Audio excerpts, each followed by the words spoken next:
وعن أبي برزة براء ثم زاي نضلة بن عبيد الأسلمي رضي الله عنه قال قال رسول الله صلى الله عليه وسلم لا تزول قدم عبد حتى يسأل عن عمره فيما أفنى وعن علمه فيما فعل فيه وعن ماله من أين اكتسبه وفيما أنفقه وعن جسمه فيما أبله رواه الترمذي وقال حديث hasanun sahih. Dari Abu Barzah dengan Ra lalu Zai, Nadlah bin Ubaid al-Aslami radhiyallahu anhu, dia berkata, Rasulullah Shallallahu alaihi wasallam bersabda, kedua kaki seseorang hamba pada hari kiamat itu tidak akan bergerak sebelum ditanya tentang umurnya, untuk apa ia habiskan. Ini sangat penting sekali ya. Lalu kemudian ilmunya untuk apa ia pergunakan, hartanya dari mana ia dapatkan, dan untuk apa ia belanjakan, dan badannya untuk apa dia pergunakan. Saudaraku yang dirahmati Allah Subhanahu wa Ta'ala, kita bahas dulu yang pertama. Kedua kaki seseorang hamba pada hari kiamat itu tidak akan bergerak sebelum ditanya, yaitu umurnya dihabiskan untuk apa.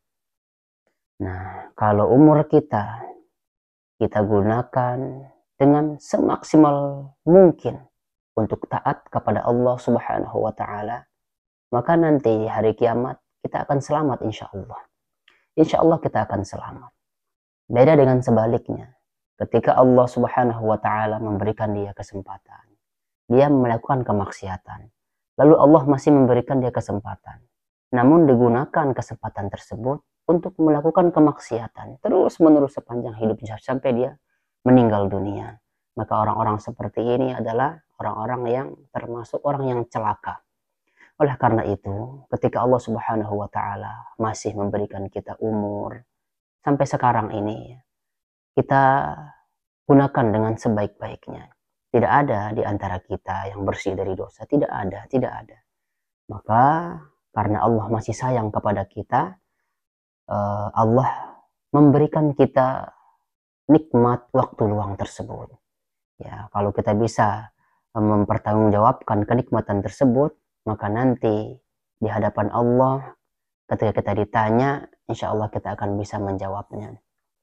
Lalu kemudian yang kedua, ya setelah umur ya, lalu kita ditanya ilmu untuk apa kita pergunakan. Ilmu ya, kita nuntut ilmu, lalu kemudian Allah memberikan kita taufiknya, ya, memberikan kita hidayah. Alhamdulillah otak encer, hafal ini dan itu. Alhamdulillah. Namun pertanyaannya sekarang untuk apa? Nah, ilmu itu untuk apa sekarang? Kita gunakan untuk apa? Apakah kita gunakan untuk mengajarkan ilmu tersebut kepada manusia, ikhlas karena Allah, atau hanya mengajarkan kita punya ilmu, lalu kemudian kita gunakan untuk menipu orang, kita gunakan untuk memperdaya orang, kita pergunakan untuk menzolimi orang, merendahkan orang. Ini yang berbahaya. Kalau niatnya yang kedua seperti ini, maka ini adalah orang yang termasuk celaka. Lalu kemudian kalau dia pergunakan ilmunya, ya dia amalkan, dia lillahi ta'ala, dia ikhlas karena Allah, maka dia akan selamat nanti pada hari kiamat. Yang kita khawatirkan itu adalah orang yang kedua tadi, ketika dia mengajarkan ilmunya, tapi niatnya salah. Niatnya hanya ingin disebut orang bla bla bla. Dia riya. Dia tidak ikhlas. Ya, makanya dalam sebuah riwayat yang sahih, ketika seorang penuntut ilmu ini, dia diberikan ilmu oleh Allah, lalu dia dipanggil kiai, dia dipanggil ustadz oleh jamaahnya, oleh manusia. Dia dipanggil ustadz, dia mengajarkan ilmunya, lalu kemudian ketika dia ditanya di akhirat oleh Allah Subhanahu wa Ta'ala, ilmu yang aku berikan kepadamu kamu gunakan untuk apa? Lalu kemudian si hamba ini menjawab, ya Rob, saya nuntut ilmu, kemudian saya paham tentang ilmu tersebut, lalu aku ajarkan kepada hambamu. Itu semua aku lakukan semata-mata mengharap wajahmu, katanya. Lalu kemudian Allah Subhanahu wa taala menjawab, kazabta, kamu dusta. Nah, ternyata si hamba ini yang punya ilmu dia dusta, dia mengajarkan ilmunya, dia berdusta, dia katakan ikhlas karena Allah. Tetapi kata Allah, engkau mengajarkan ilmu hanya ingin disebut orang alim. Ini luar biasa sekali ini ya. Ini ujian bagi orang yang dimana ilmunya sudah banyak.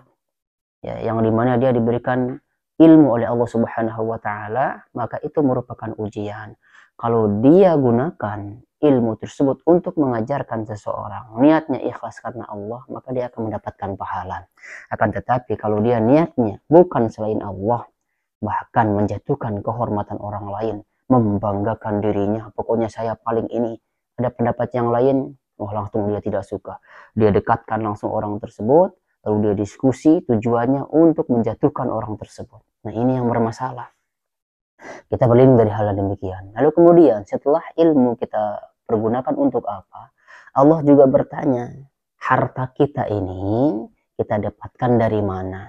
Apakah kita mendapatkan dengan cara halal atau kita mendapatkan dengan cara haram? Nah, lalu kemudian anggaplah kita mendapatkan harta itu dengan cara yang halal. Akan tetapi, nah bagaimana kita membelanjakannya? Ini dia sekarang. Apakah kita membelanjakannya sesuai dengan kebutuhan kita, atau apakah kita membelanjakannya sesuai dengan jalan yang dituntun oleh Allah dan Rasulnya, atau apakah kita memenuhi hak-hak harta kita? Apakah kita sudah penuhi zakatnya? Apakah kita sudah melihat tetangga kita yang depan, belakang, kiri, kanan, atau tidak? Nah, ini akan dipertanyakan oleh Allah. Oleh karenanya dalam sebuah riwayat yang sahih, kenapa orang-orang kaya itu mereka tertunda masuk surganya, di mana yang terlebih dahulu masuk surga itu adalah orang-orang miskin. Itu disebabkan karena hartanya yang banyak dan hisapnya juga yang banyak. Tetapi kalau kemudian dia gunakan hartanya di jalan Allah, dia ikhlas menginfakkan hartanya, dia sedekah, dia ikhlas mengharap wajah Allah, maka dia akan selamat nanti di hari kiamat. Itu ya. Lalu kemudian badannya untuk apa dia pergunakan? Nah, ini ya. Badan saja besar, tetapi tidak digunakan untuk memperdalam ilmu atau meningkatkan kualitas ketakwaan, meningkatkan ibadah-ibadahnya. Nah, orang-orang seperti ini, nah, badannya doang yang besar, tapi nanti di akhirat timbangannya ternyata tidak melebihi daripada sayap seekor nyamuk. Sebagaimana disebutkan dalam sebuah hadis yang sahih, nanti didatangkan di mana orang ini berbadan gemuk, tapi ketika ditimbang ternyata amalannya tidak ada, bahkan lebih berat ya, sayap nyamuk itu lebih berat daripada timbangannya. Ada ulama yang mengatakan yang ditimbang ini adalah badannya. Tetapi pendapat yang lebih sahih adalah yang ditimbang itu adalah amalannya, bukan badannya. Ya, seperti firman Allah Subhanahu wa taala, "Faman ya'mal mithqala dzarratin khairan yarah, wa man ya'mal mithqala dzarratin syarran yarah." Jadi ketika orang yang badannya gemuk ini ya, gemuk pokoknya udah jak-jak gitu nih, jangkung, wah pokoknya segar lah, kuat. Tetapi ketika nanti dia ditimbang amalannya, ternyata kata Nabi Shallallahu Alaihi Wasallam amalannya tidak melebihi ya seberat sayap seekor nyamuk. Nah, itu dia sekali lagi ya. Mari kita gunakan kesempatan yang Allah berikan kepada kita, umur kita gunakan dengan sebaik-baiknya. Sebentar lagi kita akan mati. Lalu kemudian harta ilmu kita ya kita pergunakan di jalan Allah Subhanahu Wa Taala, ikhlas karena Allah.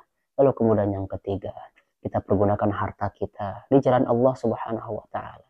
Kita gunakan badan kita untuk beribadah kepada Allah Subhanahu wa taala. Nah, ini yang harus kita jaga ya. 4 ini kita jaga. Mudah-mudahan kita selamat nanti di akhirat.